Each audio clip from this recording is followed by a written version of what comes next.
Chers frères et sœurs, pourquoi le pape habite-t-il à Rome?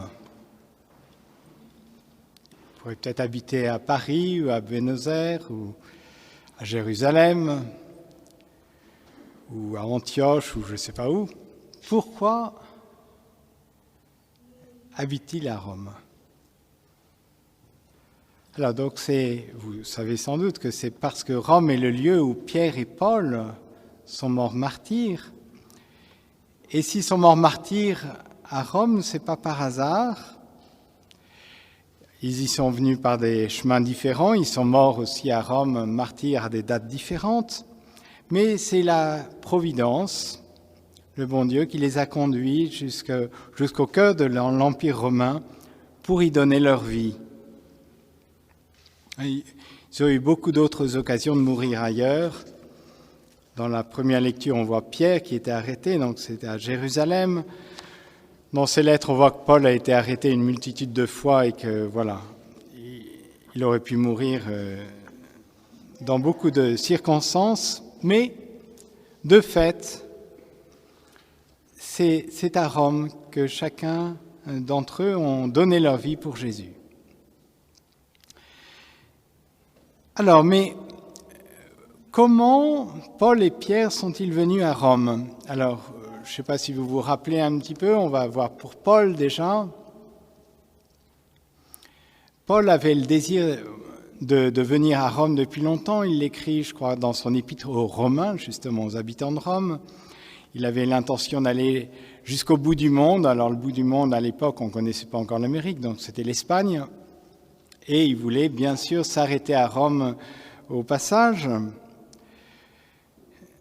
Donc il avait ce désir. De fait, les choses se sont passées un peu différemment. Il est arrivé comme prisonnier à Rome. Mais vous sentez que Paul, son désir d'aller à Rome, c'était lié au désir d'annoncer Jésus jusqu'au bout du monde. C'est plus la dimension de l'universalité, la catholicité de l'Église. Alors pour Pierre maintenant, Pierre lui serait bien resté auprès de son lac à la pêche. Au début donc il était plus, sa base c'était Jérusalem. Et d'ailleurs Paul dans sa lettre aux Galates dit voilà, Pierre a été envoyé vers les Juifs et moi donc vers les païens. En fait cette affirmation de Paul est plus tout à fait vraie après. Puisque déjà Pierre est conduit par l'Esprit Saint, vous vous rappelez au chapitre 10 des Actes des Apôtres, il est invité de façon un peu tout à fait providentielle par un centurion romain, et puis il voit que l'Esprit Saint leur est donné comme à eux, comme à lui, donc il dit non, je peux pas leur refuser le baptême. Et petit à petit, donc Pierre, un peu plus tard dans ce qu'on appelle le Concile de Jérusalem, donc au chapitre 15 des Actes des Apôtres, on voit que Pierre prend la défense de ceux qui viennent du paganisme pour devenir chrétiens en disant non, on ne va pas leur imposer la circoncision, voilà. Et Pierre, à un certain moment, donc laisse à Jacques le mineur le soin de gouverner, on va dire, l'église de Jérusalem. Et Pierre, à ce moment-là, sa mission prend une dimension plus universelle. On ne sait pas exactement comment il est arrivé à Rome, mais en tout cas, ce qui est sûr, c'est qu'à Rome, il y avait un peu des dissensions entre les chrétiens qui venaient du paganisme, ceux qui venaient du monde juif.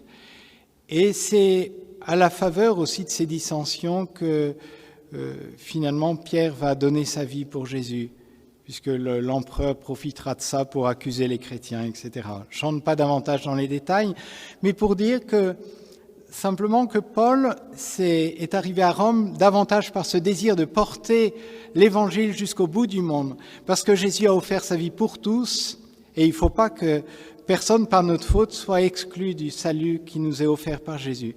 Pierre, est plus le garant de l'unité de l'Église, et s'il est arrivé à Rome, c'est aussi pour préserver cette unité de l'Église et autour de la foi, justement, dont il est le dépositaire.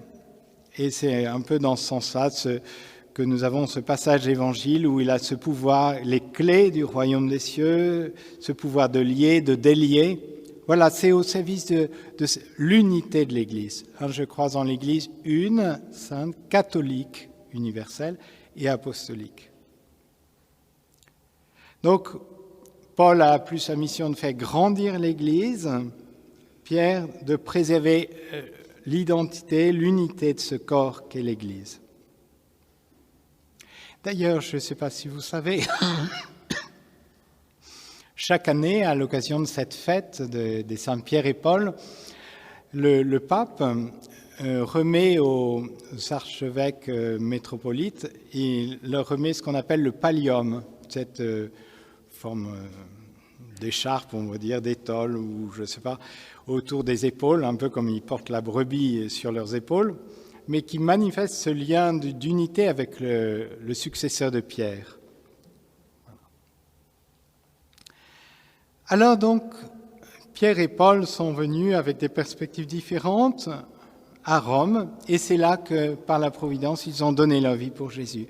Cette fête des Saints Pierre et Paul, il me semble que on pourrait l'appeler aussi d'une certaine façon la fête de la fraternité dans l'Église. Saint Pierre et Saint Paul, vous savez qu'ils ont déjà leur fête personnelle, si on peut dire comme ça. Donc Saint Pierre, c'est le 22 février, la chaire de Saint Pierre. Saint Paul, le 25 janvier.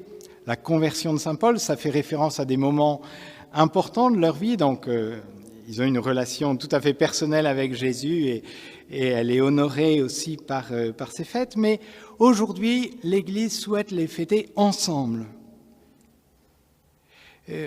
Et dans la tradition de l'Église, la tradition chrétienne a toujours considéré Saint Pierre et Saint Paul comme inséparables. Ça ne veut pas dire qu'ils n'ont pas eu des frictions, on le voit dans certaines lettres, dans les Actes des Apôtres, ou au moins dans la lettre aux Galates, etc. Parce que notre fraternité est quelquefois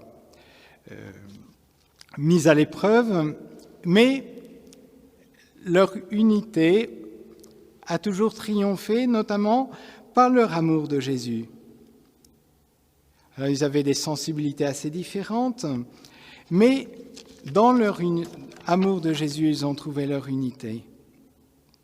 On voit que chacun, pour sa part, mais avec une manière différente, se sont donnés totalement à Jésus. Et c'est ça qui a fait que leur ministère a porté du fruit. Ils se sont donnés totalement et ils ont accepté, comme le disait Benoît XVI, aussi à payer de leur personne leur fidélité au Christ, dans chaque situation. Voilà, alors donc c'est cette fête de l'Église, à travers la fête des apôtres Pierre et Paul. Et alors pour nous, donc je conclus par cela, c'est aussi pour nous un appel à la fois à travailler à l'unité et à la catholicité, à l'universalité de l'Église. À la catholicité, c'est à l'universalité de l'Église, c'est-à-dire que nous ne perdions jamais de vue que Jésus a offert sa vie pour tous les hommes. Et alors nous sommes invités, chacun pour notre part, à rejoindre ceux qui ne connaissent pas encore Jésus. Alors chacun, nous avons des dons un petit peu différents, donc ça, pas tous de la même manière, mais chacun est invité à emporter le souci. Alors un petit flash publicitaire. Donc ceux qui veulent, il y aura des petites tracts jaunes à la sortie pour, si vous voulez évangéliser à l'occasion de la fête des fruits rouges, dimanche prochain à Noyon, dimanche après-midi. Vous serez invités. Voilà. Vous pouvez travailler à l'universalité de l'Église dans le sens de porter Jésus à tous les hommes, particulièrement à ceux qui ne le connaissent pas encore. À l'universalité, mais aussi à l'unité de l'Église. Alors ça suppose que nous accueillons avec docilité ce que le Saint-Père peut nous indiquer, puisqu'il a été placé par le Seigneur comme pivot d'unité pour son Église. Alors ça suppose aussi de lire un peu ce qu'il nous dit, pas écouter simplement ce que les journalistes nous en disent, mais de lire. Et puis ça suppose aussi de travailler à cette unité, de jamais réduire l'Église à notre manière de faire. C'est encore une fois cette fête des apôtres Pierre et Paul. On voit que Pierre ne peut pas résumer l'Église à lui-même. Il est trop petit pour ça. Paul non plus. Dans l'Église, il y a place pour des différentes manières de faire, dans la mesure où tous nous sommes centrés sur Jésus. Alors demandons cette grâce par Marie, qui était bien là à la Pentecôte pour veiller sur l'Église et qui est toujours présente. Demandons-lui de nous aider à travailler à l'unité et à l'universalité de l'Église. Amen.